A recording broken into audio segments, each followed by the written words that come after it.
नमस्कार, पुन्हा तुमचं स्वागत आहे माझ्या नवीन ब्लॉगमध्ये. आणि मी आज एक्सप्लोर करणार आहे कांदेरी केव. तर कांदेरी केवला येण्यासाठी मी बोरिवलीवरून आलो. बोरिवलीवरून मला 6 रुपये फेअर बस पडली आणि नॅशनल पार्कवरून तुम्हाला 85 रुपीजचं तिकीट पडेल आतमध्ये एंट्रीचं.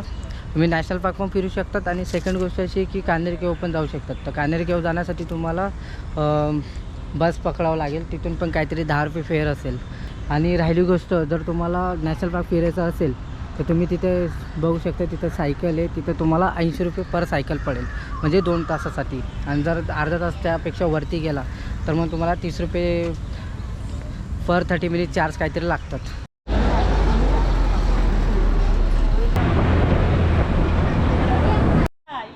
जसं की मी तुम्हाला सांगितलं की कांदेरी केवपर्यंत बसमध्ये यायचं. त्यानंतर कांदेरी केवमध्ये एंट्री फी पण 25 रुपये पर पर्सन आहे. ठीक आहे. आणि हा मॅप बघू शकता तुम्ही, हा पूर्ण कांदेरी फोर्टचा आहे, सॉरी कांदेरी केवचा आहे.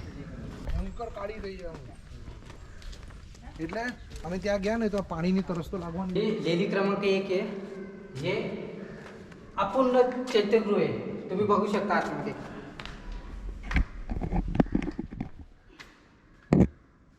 सगळ्यात आधी ठरवण्यात आलं की पहिलं हे 2 मजली वरंडा बनवण्यात येईल. त्यानंतर मग द्वार स्तंभ बनवते. इसवी सन 5 ते 6 मध्ये फक्त 2 स्तंभ निर्माण झाले, फक्त हे एक आणि सेकंड. जी सेकंड लेणी आणि ते थर्ड. आणि इथे शिलालेख पण आढळतो. आणि जे हा तुम्ही बघता ते पाण्याच्या टाक्यात, तिथे 12 महिने पाणी असायचं. म्हणजे त्या हिशोबाने इथे जे केव आहेत ते बनवले गेलेत. 109 लेण्यांपैकी आता आपण जी लेणी बघतो ही 3री लेणी आहे. महान सम्राट अशोक आपले जेव्हा सांची आले होते महाराणी देवीच्या घरी, त्या टायमाला इथल्या लोकांनी त्यांना निवेदन पाठवले होते की तुम्ही कांदेरी केव पण या म्हणून. तर जेव्हा सम्राट अशोक कांदेरी केव येणार होते त्या टायमाला जे आपले बौद्ध भिक्षू होते, जे शिल्पकार होते, त्यांनी बघा किती बारीक प्रमाणे हे कोरलेले. आणि ते हे तुम्ही बघू शकता, हे 2 स्तंभ आहेत, हे अशोक स्तंभ आहेत. या कांदेरी केवमध्ये सगळ्यात मोठी जी प्रतिमा असेल बुद्धांची तर ही आहे 25 फुटाची. त्या साईडला पण आहे.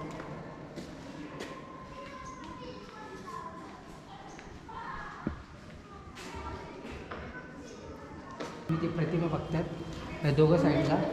हे इथले जे 2 व्यापारी बंधू होते, बंधू सेन आणि गजमती, ह्या दोघांनी देणगी केलेली, दान दिलेलं ह्या केवसाठी. या शिलालेखमध्ये त्याबद्दल सांगितलं गेलेले.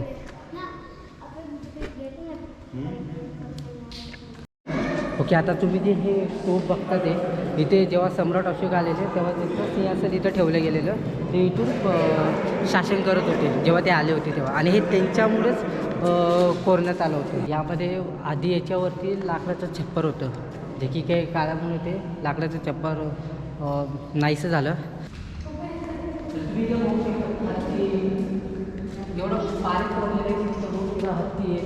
आजूबाजूला शिपाई वगैरे दिसतात. ते जी चैत्यगृह आहे ही भारतातली 2nd नंबरची चैत्यगृह आहे. याच्या आधी ती आपल्या लेणीची जी चैत्यगृह आहे ती. आणि जे स्तंभ बघतात होते ते हे टोटल 34 स्तंभ आहेत तिथे.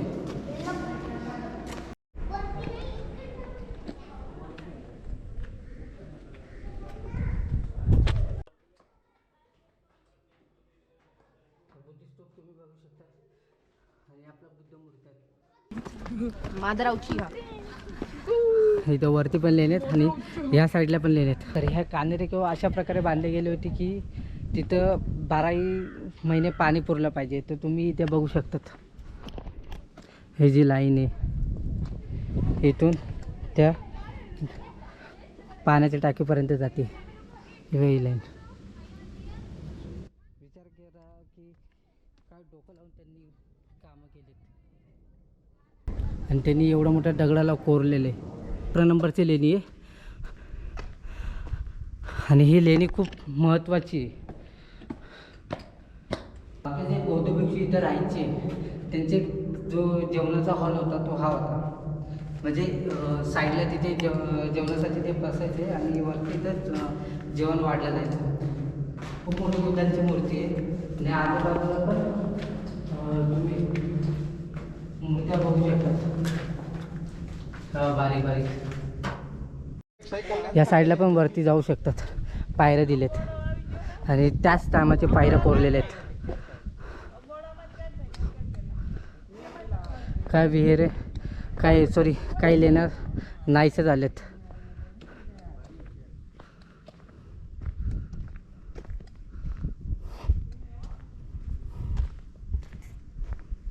आता जी 34 नंबरची केव बघते तुम्ही, यामध्ये मेडिटेशन करायचे.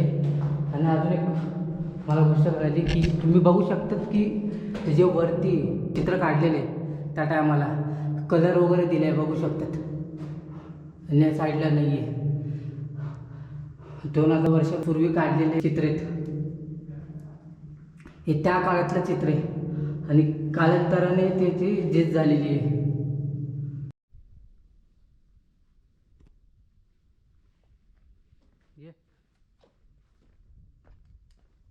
मला नाही वाटत तुम्हाला ह्या कॅमेऱ्यामध्ये दिसत असेल, पण तिथं पण लेणी आहे. आणि हा पाळ पुरा चढून तिकडे जाऊ शकतात. पण या टायमाला तिकडे जाणं धोकादायक आहे.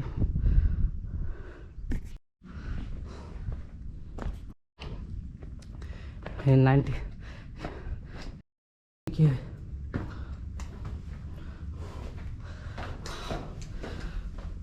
किती बारकाईने कोरलेले. तुम्हाला ब्ल्यू कलर दिसत असेल इथं साईडला रेड कलर आणि इथं बघा ब्ल्यू कलर वगैरे दिसत असेल. इथे पण ब्ल्यू कलर वाटतोय. सॉरी इथे पण ब्ल्यू कलर दिसतोय तुम्हाला. आणि मेन गोष्ट याला असंच बारकाईने चिकणे केले की त्याला तुम्ही कलर लावू शकता यासाठी. आणि त्या टायमाला 2000 वर्षापूर्वी कलर लावण्यात आला आहे. तुम्हाला सांगितलं ना कांदेरी केव का बोलतात, कारण की ते काळ्या दगडापासून बनवला गेला आहे, कोरला गेला आहे. त्यामुळं या कांदेरी केवला नाव देण्यात आलं.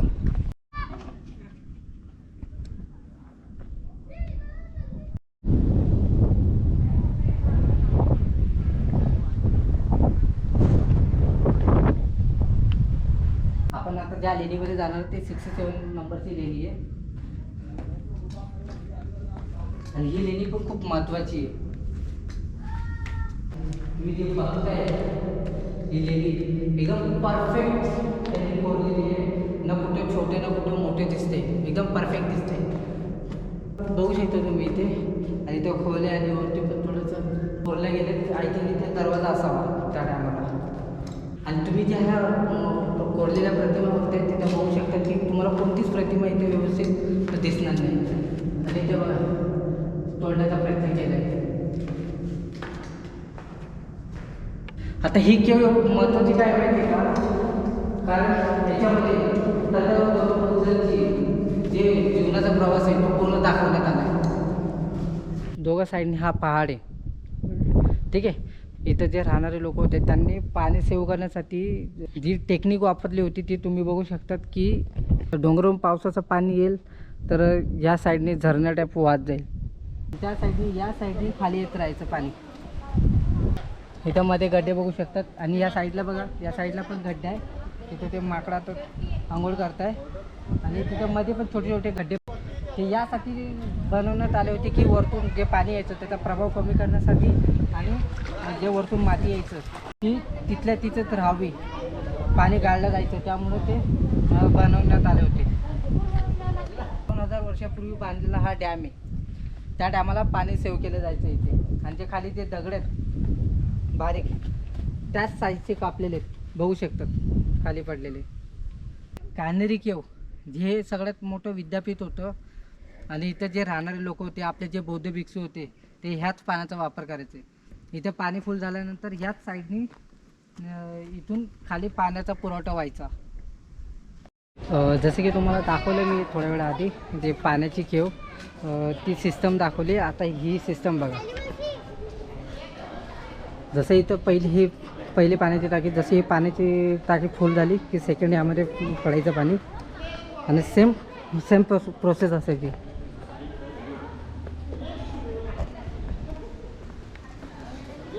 तर जे तुम्ही केव बघितले त्या केवच्या बाहेर तुम्ही पाण्याची टाकी बघितली असाल तर हर एक केवच्या बाहेर तुम्हाला पाण्याची टाकी दिसेल.